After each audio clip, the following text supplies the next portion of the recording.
The finals just got some brand new Twitch drops, as well as a ton of free stuff and free skins. We also have an additional free multi-bucks and free skins that you might have missed, of which you can still claim at this very moment. We have a brand new mechanic with one of the new weapons. Season 2/3 drip competition has just ended, and some additional new things that are happening with the pet. We got a ton to talk about. What's up, world? It's Utopia back in with another video. Today we're checking out all things the final. Okay, so let's just jump right into all the free things that we have happening right now. So the first major one here is we do actually have some Twitch drops happening. Now right now this is for the dragon skin polearm. I'm getting a skin for that new spear. You have to watch 2 hours of any streamer. Now it does say participating live channels, but this is any streamer in the finals category. This was confirmed by Oscar over on the Discord. Again, said to any streamer playing the finals, you'll have 1 hour to claim. Although it is actually 2 hours on the Twitch page, so just note on that it's not 1 hour, it's 2. We also have some further additional free stuff here. I'll go over the next one with that,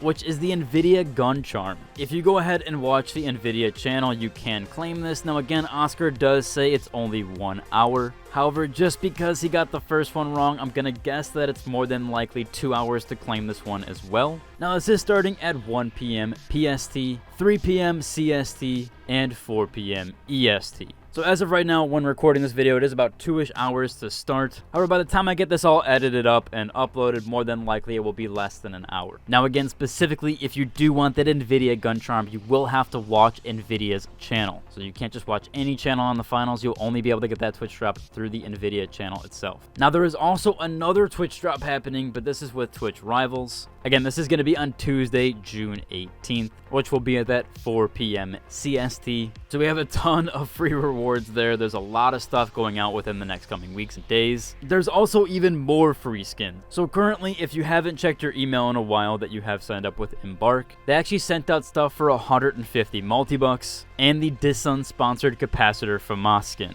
Do make sure to check the spam inbox part of your email, as that's where mine was too, so it's in there. They'll give you a code, and then once you sign into the Embark website, you can then put that code into redeem gift section. And then upon launching your game, you will get the 150 multi-bucks as well as that Dissun capacitor for Moskin. This is probably the most amount of free stuff they've given out since the game's launch, so there is a ton of stuff this week to claim right now. Staying on the topic of skins, we did have that drip competition and those winners. We had that top 10 thread here of all the people that could be selected to win. First place did go to Glizzy Riz with 96 votes, and that was his Pop Poor Perform skin. Second place went to Cultural Economics 37 with 63 votes, and that was his Via Commander skin. And then third place went to Bean 5674 with 51 upvotes, and his was called Spoon Man. Rest of some honorable mentions here. I'll link down below to both the threads of the winners as well as that top 10 drip. Again, I'm sure those competitions will get even more steady, and we see a lot of those as we do get more skins with each coming season. Again, they do claim this was a Season 3 winner or Season 3 drip competition. However, a lot of these skins were from Season 2. In fact, all of them were from Season 2 because the post was made before Season 3's drop. But I'm sure we'll get another competition for Season 3, depending on what they name that. We'll have to see. Another note here about the last stuff that went into the patch stuff, you will actually be informed when a player is banned. So when you do report a player in-game, you will actually get a note here saying that that player was banned or was dealt with. So I did go over this in the patch notes part of my last video. However, we do actually have the notation here and showcased where you do get a message like this: thank you for your reporting and thank you for your support, helping to make the finals safe and fair for everyone. Please continue to report that bad conduct when you see it. Your contribution to the game is greatly appreciated. Good luck, have fun, contestant. And then that bottom note here, which is the most important: your recent report resulted in actions against player. So big stuff there. Again, that's going to be a lot of incentive there for players to report others who are actually doing bad things, which does give the player that nice feedback there and to note what's going on. Now we did have a few notes from Oscar here, some of the stuff about recent TA things. Now again, it's been a big controversy where the forced TA mechanic is for new players. I know I had a lot of people discussing about the ranked mode being forced, but that's a completely different topic than this one. So if you didn't know, quick play right now is actually limited to terminal attack for players that have just made a new account. So your first 5 matches will require you to play a game of TA,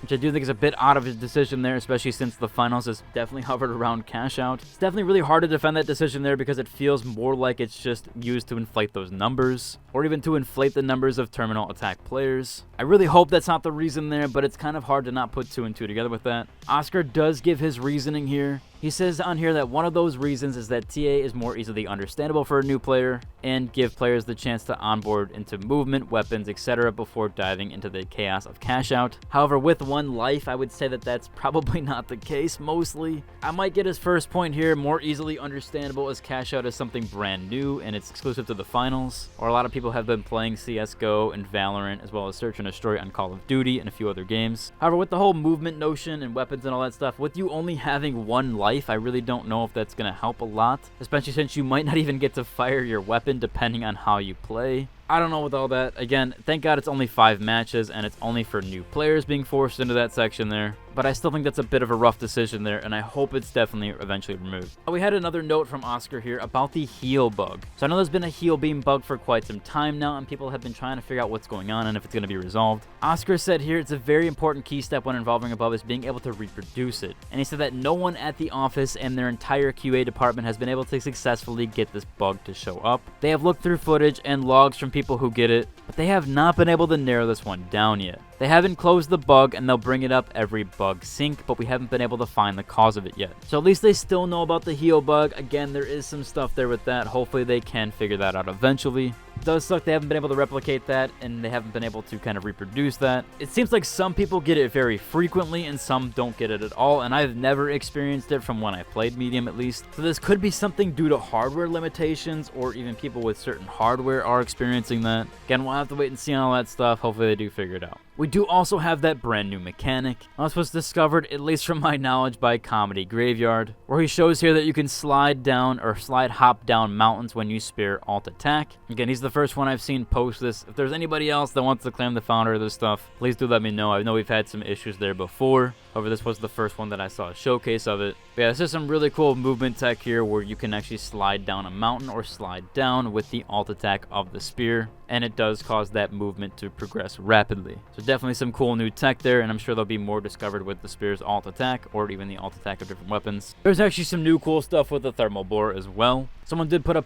PSA out here that it can destroy cranes, clean up gas, and light up goo. It has a lot of utilities, so lights do become more tactical with it. It can essentially one-shot the cranes. It does also do player damage, although you do have to get it fairly close. So it does have a lot more utilization than we kind of thought there, than just being a long-range C4 attack. Although that is essentially what it is, but there is more utilization with it. Definitely cool to see Light getting some different wins there, especially with some different tactics. Again, as always, everything I covered in today's video will be in the description down below. And if you enjoyed today's video, like and subscribe, and until the next deuces.